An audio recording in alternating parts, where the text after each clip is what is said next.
অনেকদিন ধরে মালাই cake try করব বলে ভাবছিলাম, কিন্তু করে ওঠা হচ্ছিল না।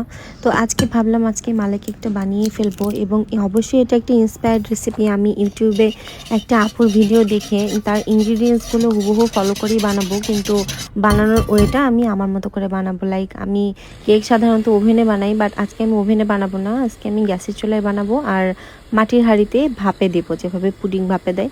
তো দেখি কেমন হয়। প্রথমে আমি 3টা ডিম এবং 1/4 কাপ চিনি আমি খুব ভালো করে বিট করে নেব।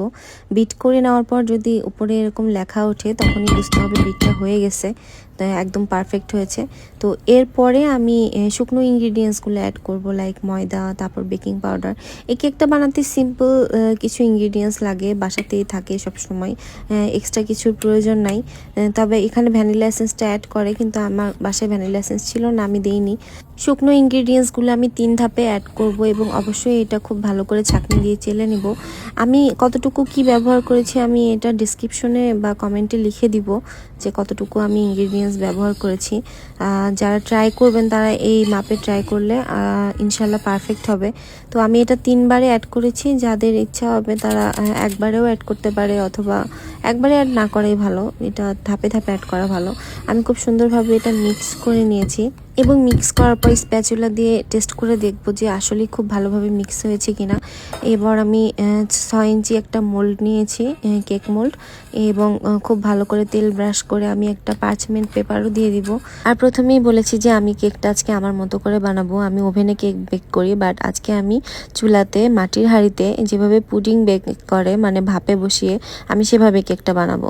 কেক মোল্ডে মিক্সচারটা ঢালার পর আমি একটু ট্যাপ ট্যাপ করে নিলাম যেন কোনো বাবলস না থাকে, এবং কাঠি দিয়ে ভালো করে এটা মিক্স করে দিতে হবে, ভালো করে চারপাশে ছড়িয়ে দিতে হবে যেন কোনো বাবলস না থাকে। আর আমি মাটির হাঁড়িতে কিছুটা পানি নিয়ে আগেই বসিয়ে দিয়ে এসেছিলাম, দেন ওর ভিতরে আমি মোল্ডটা দিয়ে ভালো করে আমি মিডিয়াম টু হাই হিটে আমি এটা বেক করে নিব পুডিংয়ের মতো। যারা পুডিং বানায় তারা চুলাতে পুডিং বানায় তারা জানে কীভাবে ভাপে বেক করতে হয়, আজকে আমি ওভাবেই বেক করব। আর মালাইয়ের জন্য আমি 2 টেবিল চামচ গুঁড়া দুধ নিয়েছি, সাথে আমি 1/4 কাপ এখানে কনডেন্সড মিল্ক অ্যাড করব। যেহেতু এটা ইন্সপায়ার্ড রেসিপি আমি তার ইনগ্রিডিয়েন্টস ফুল ফলো করব, বাট কেকটা বানানোর পর আমার মনে হয়েছে এখানে মিল্কের পরিমাণটা আর একটু বেশি বাড়িয়ে দিতে হতো। মিল্ক মানে মালাইটা কম হয়ে গিয়েছিল লাস্টে, তো আর একটু বেশি বলতে এখানে 4 কাপ দুধ নিলে মনে হয় ভালো হতো। যাই হোক, আমি এই মিল্কটা খুব ভালো করে জাল করে নিব এবং একটু ঘন করে নিব। আর এর ভিতরে আমার কেকটা হয়ে গেছে। আজকের কেকটা মাত্র 15 মিনিটে বেক হয়ে গেছে। ওভেনেও এত তাড়াতাড়ি হয় না, ওভেনে বেক হইতেও আধা ঘন্টা সময় লাগে, কিন্তু ভাপে এত তাড়াতাড়ি হয়ে যাবে আমি ভাবিনি, এবং ছুরি দিয়ে এটা চেক করে নিলাম, একদম পারফেক্ট হয়েছে। আর আমি মালাইয়ের জন্য আজকে স্পেশাল একটা ফ্লেভার অ্যাড করতে যাচ্ছি, যেটা আমার একান্তই নিজের মনে হয়েছে দিলে খুবই ভালো হবে। সেটা হলো ক্যারামেল। আমি 2 টেবিল স্পুন চিনিকে ভালো করে ক্যারামেল করে নিয়েছি। এটা বেশি জাল দেওয়া যাবে না, যেন পুড়ে না যায়। জাস্ট একটা ভালো ফ্লেভার এবং কালারের জন্য আমি এটা মালাইতে অ্যাড করব। কনডেন্স মিল্কের মিক্সারটা আমি একটু একটু করে এখানে অ্যাড করব, এবং ভালো করে মিক্স করে নেব যাতে ক্যারামেলটা সম্পূর্ণরূপে মিক্স হয়ে যায় মিল্কের সাথে। আর এটাই মেইন একটা ফ্লেভার অ্যাড করবে এবং কালারটা খুব সুন্দর দেখাবে। আমি একটু একটু করে এখানে মিক্স করে নিয়েছি, এবং পুরোপুরি ক্যারামেলটা গলে যে না যাওয়া পর্যন্ত আমি এটা হালকা আঁচে রেখে ভালো করে গলিয়ে নিয়েছি। এবং গলার পরে আমি এটা একটা কাপে ঢেলে রাখবো, এবং পরবর্তীতে এটা ওই মিল্কের মিক্সচারে অ্যাড করে দেব।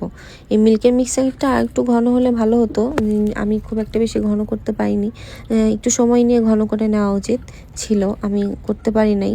মালাই কেকের মেইন ইনগ্রিডিয়েন্টস হচ্ছে মালাই, আর মালাই যত মজা হবে কেকটা তত মজা লাগবে। আর এই ক্যারামেলটা এই মালাইয়ের মিক্সচারে একটা আলাদাই ফ্লেভার অ্যাড করবে। কেকটা আমি মোল্ড থেকে আউট করার পর এটা আমি ঠান্ডা করব না, এটা আমি গরম গরমই মালাইয়ের সাথে অ্যাড করে নিব, কারণ গরম গরম অ্যাড করলেই দুইটা খুব ভালোভাবে এটা সোক করে নেবে। এই গরম কেক এবং গরম মালাই দুটাই একসাথে আমি অ্যাড করব, ঠান্ডা করার কোনো দরকার নাই। আমি একটা মাটির প্লেট নিয়েছি, মাটির প্লেট ইউজ করতে আমার অনেক ভালো লাগে, আমি মাটির প্লেটেই ডেকোরেশনটা করব। এবং এই গরম কেক এবং গরম মালাই দেওয়ার পর আমি এটা ঢেকে রাখবো বেশ কিছুক্ষণ, লাইক 15 মিনিটস। এরপর আমি কিছু কাজু আর কিশমিশ না, কাজু আর কাঠবাদাম এখানে কুচি করে দিব, এবং আমার বাসায় চেরি ছিল, আমি চেরিটাও এখানে ডেকোরেশনে অ্যাড করে দিব। এরপর আমি এটা কেটে দেখাবো যে এটা ঠিক কতটা পারফেক্ট হয়েছে। তবে পারফেক্ট বলতে আমার কাছে মালাইটা একটু কম মনে হয়েছে, যে মালাইটা কম হয়ে গেছে, আমার কাছে মনে হয়েছে মালাইটা আর একটু একটু বেশি দিলে ভালো লাগতো। মালাই কেকে মালাই যত বেশি হবে টেস্টটা ঠিক তত হবে।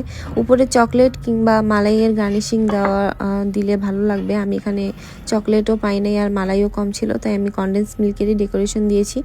আর কেকটা একদমই পারফেক্ট ছিল আর খেতে অসাধারণ মজা ছিল। আগেই বলেছি ক্যারামেলের জন্য এই মালাইয়ের ফ্লেভারটা অনেক এক্সট্রা অর্ডিনারি হবে এবং আসলেই অনেক মজা হয়েছিল। এবং নেক্সট টাইম আমি যখন বানাবো এবং অবশ্যই খেয়াল রাখবো যে মালাইয়ের পরিমাণটা যেন অনেক বেশি থাকে।